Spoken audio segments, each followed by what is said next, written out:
mapagpalang araw po sa ating lahat mga tol. So yan, ito po yung nabili nating manok mga tol. Ito po yung gagawin natin na pang-alay kay 44. So hindi ko na lang to dadalhin doon sa bundok. Kukunan ko na lang tong dugo tol, kasi yun naman lang yung kailangan, dugo lang. Tapos ihalo yung dugo ko, no? So yan, maraming salamat po sa inyong lahat mga tol sa walang sawang suporta mga tol, no? So paki-share na lang yung video natin at i-pray po yung sana gumaling na po si 44. So may isang sasabihin nga pala ako sa inyo bago ko lahat gagawin yung sinabi sa akin ng kaibigan natin si Haring Ukay. So pagkatapos ko mag-alay ng dugo mga tol, yung agimat ko po is mawawala po mga tol, no? So matagal pa ako bago ako mabigyan ulit ng agimat, kasi sinakripisyo ko yung dugo ko. Pero hindi na basihan yun tol, no? Kung hindi na yun mahalaga, kung wala na tayong agimat, importante maligtas si 44. So yan, puti na manok. So yung naano natin, so ready na yung motor natin mga tol. So dito, yan ang motor ko. So ready na yan. At may aalis na tayo. So magputol ako ng video.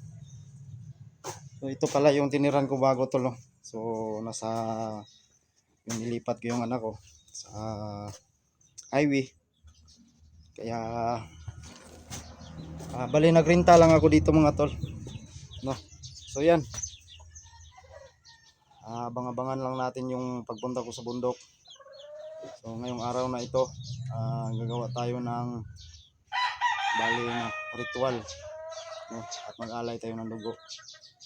Kaso nga lang yung agimat natin mapiktuhan, pero sige lang, hindi na importante yun. Importante mabuhay si 44.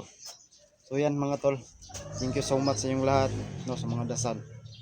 So dito na lang yung video natin, at panoorin nyo po hanggang dulo, no, hanggang matapos yung video natin mga tol. So thank you so much sa inyong lahat mga tol, no. At please po, pray nyo po ako na sana walang masamang mangyari, no. So tara. So yan, welcome back sa ating YouTube channel mga tol, Junjo Adventure mga tol. So ngayon, dito na tayo sa area. So baka nagtaka-taka kayo tol, naka tayo ng muka, kasi yung amoy ni 44 hindi ko na kaya tol, no? Parang umano na talaga yung, parang paagnas na talaga yung katawan niya. So yan, yan po siya mga tol. Ito na ang pinakita sa inyo, dahil baka hindi tanggapin YouTube, no? At wala na, baka hindi na tayo abot ng katapusan nito. So yan, dito ko siya nilibing mga tol.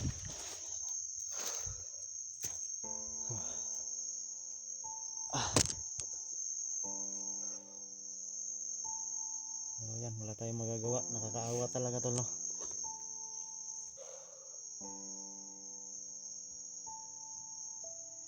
So like and share sa ating video mga tol, at paki-share na rin sa pamilya niya na nilibing ko na yun si 44 mga tol. Pasensya po, pero bahala na kung magalit sila sa akin. Importante manap ako ng paraan. So bago nito, maghihintay tayo ng bali 3 araw hanggang dalawa o tatlo. So yan,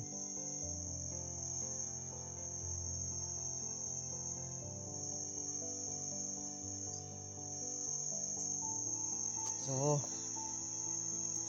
baka may gusto kayong sabihin tol, no, bago ako umalis dito. So mamaya maya ay may gagawin tayo, kasi hawak ko na yung dugo ng manok. Tapos magsugat rin ako sa sarili ko para dito sa libing niya. Alam kong mabubuhay siya, tol. Alam ko dahil malaki yung tiwala ko kay Lolo Kiriko at sa kaibigan nating si Haring Ukay. So yun nga lang, pag makakuha ako makunan ako ng dugo, tol, maalay ko kay 44. So wala na akong agimat. So bahala na. Importante na mabuhay ko si 44. Kailangan ko talagang magsakripisyo. Sinsya na kayo sa mata, tol. Kanina pa ako naawa talaga kay 44.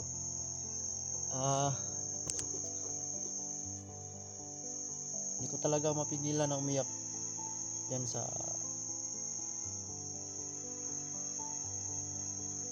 burol niya. Kasi matagal din kaming nagsama, mga tol. Nakakilala. Siyempre malaki rin yung utang na loob ko sa kanya. Kung hindi siya dahil sa kanya ay siguro hindi ako makilala sa social media. Bali tanaw ng utang na loob ko lang sa kanya, tol. Kasi malaking natulong niya sa akin. Ngayon suklian ko na rin. Masakit man isipin, pero wala tayong magawa.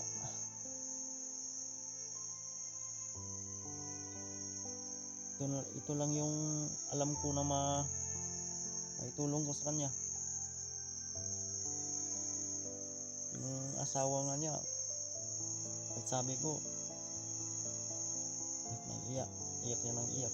Hindi rin pwedeng sumama sa akin dito kasi mahirap na baka may kalaban, may bandido, hindi ko sila maprotektahan. At saka tinanong ko kung naasan sila SG, nandun sa bundok daw, hindi pa nakababa. Pero alam na nila, tol, kaso lang hindi ko sila makontak.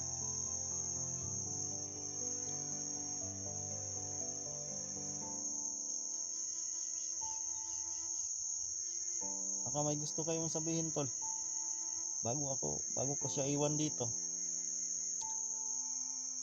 Ano man yung iparating mo sa kanya, ninyo sa kanya, alam kong makikita niya. Nandito pa lang yung kaluluwa niya, mga tol. Hindi pa kasi hindi ko imbalsamar talaga. Kasi yan ang sabi ni Lolo sa akin.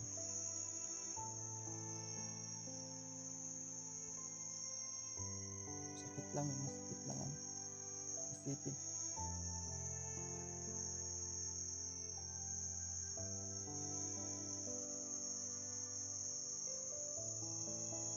Grabe, tol, sobrang taas namin sa pinagsamahan namin. Ito lang pa lang yung mangyari sa kanya.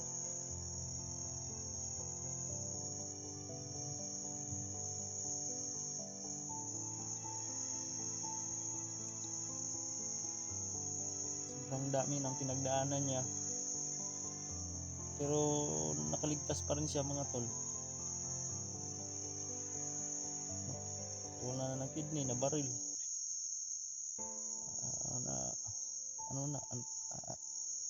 nasumbi na. Pero dito sa ahas talaga hindi siya nakaligtas, mga tol. Kung hindi lang sana ako umalis, kaya kung nadala ko lang yung gold water talaga, tol, hindi sana mangyayari to kay 44. Kasalanan ko rin eh. Kaya nga binigay sa akin ni Lolo yun, dahil para may nangangailangan ng tulong sa akin, mabigyan ko agad ng lunas. May mali rin ako, tol. Wala talaga akong magawa.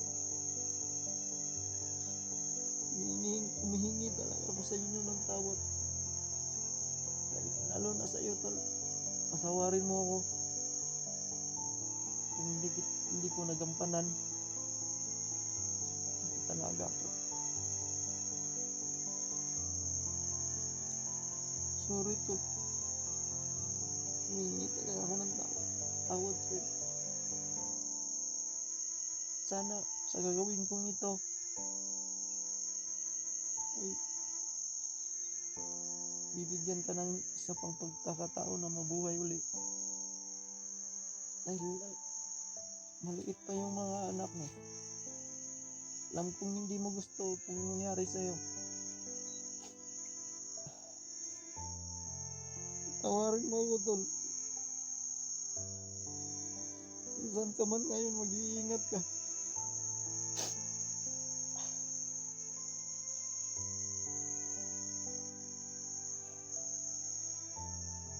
Nakakaawa yung idol natin, mga tol. Nakakaawa talaga.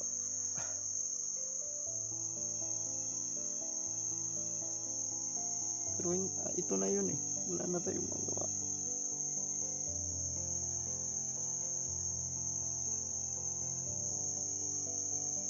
Ang katakot ko lang kasi pag dalhin ko to, yung bangkay niya, isa rin yun yung natakutan ko. Baka iimbal sa mar nila ba, kaya may advice naman sa akin si Lolo. Kaya ginawan ko talaga ng paraan. Pero pinaalam ko na sa kanila, sa mga pamilya ni 44. Alam kong magagalit sila, pero bahala na. Tatanggapin ko yung anong sasabihin nila sa akin. Siyempre hindi ko pamilya si 44, mga tol eh. Malasakit lang ako.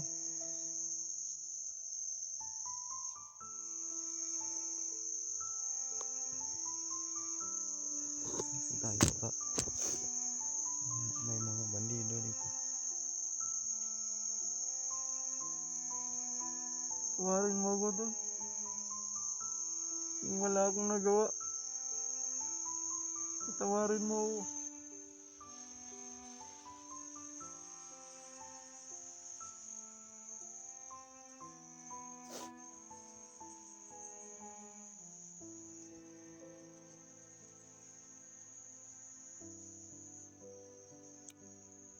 Siya.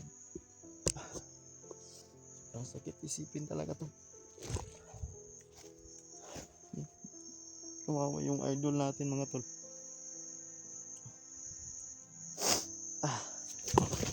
So ito pala yung yung balikinatay kong manok. At dugo lang yung kinuha ko, mga tol. So kailangan kong ihalo yung dugo ko at dugo nito para baka may lunas pa. Yan, bantayan nyo muna si 44, mga tol.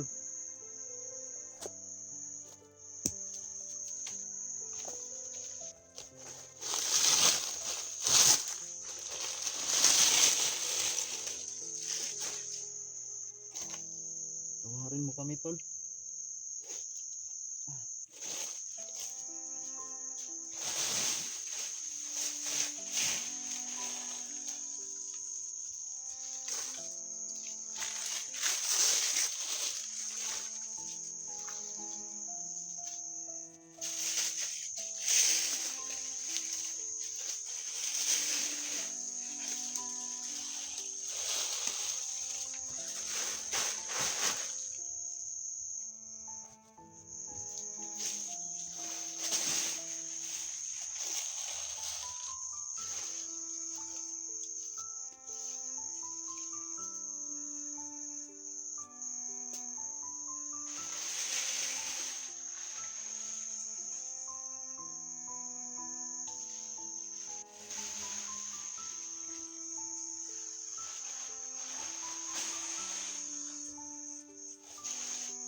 Sana tol maghimala ka sa gagawin kong ito.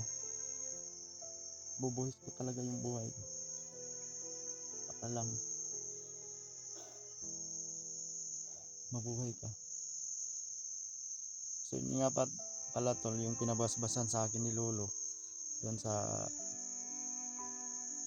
kay Haring Ukay, nilagay ko na po yun sa bibig niya mga tol.